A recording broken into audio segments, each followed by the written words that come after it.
কেমন আছে বন্ধুরা? ছোটদের পুরাণ কথা চ্যানেলে সকলকে স্বাগত।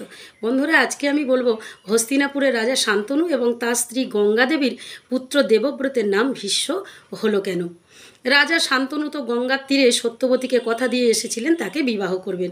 একদিন রাজা শান্তনু রাজসভায় বসে সেই কথাই আলোচনা করছেন এবং সেখানে বসে আছেন তার পুত্র দেবব্রত। এমন সময় সত্যবতীর পিতা দাসরাজ সত্যবতীকে নিয়ে সেখানে প্রবেশ করলো এবং বলল যে আমার তো খুব আনন্দ হয়েছে, হস্তিনাপুরের রাজা শান্তনু আমার কন্যাকে বিবাহ করবে।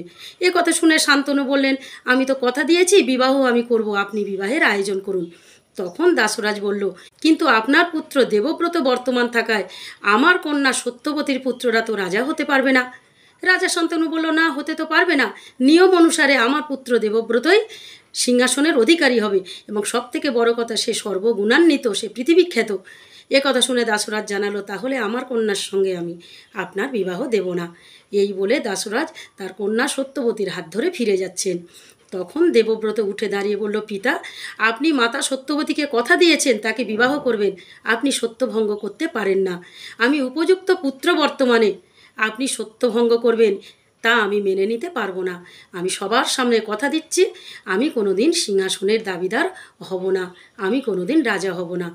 এ কথা শুনে দাসরাজ বলল, মনে তো আমার খুব আনন্দ হলো যে তুমি রাজা হবে না, কিন্তু তুমি বিবাহ করবে, বিবাহের পর তোমার সন্তান হবে, আর তোমার পুত্র যদি আমার নাতিদের সিংহাসন থেকে ঠেলে ফেলে দেয় তখন কি হবে। এ কথা শুনে তো সবাই ক্ষিপ্ত হয়ে উঠল। এমনকি রাজা শান্তনু পর্যন্ত দাসরাজকে বললেন যে এখান থেকে বেরিয়ে যান, আপনি এ কথা বলতে পারেন না। তখন দাসরাজ বলল, ঠিক আছে, আমি তাহলে আমার মেয়ের সঙ্গে তো বিয়ে দেব না আপনার। এ কথা শুনে আবার দেবব্রত উঠে দাঁড়ালো, বলল যে আমি উপযুক্ত পুত্র আছি, আর আমার পিতা আমার কারণে সত্যভঙ্গের অপরাধে অপরাধী হবে, সে পাপ আমি পিতাকে করতে দেব না। আমি ভরা রাজসভায় সবার সামনে প্রতিজ্ঞা করছি, আমি কোনোদিন বিবাহ করব না।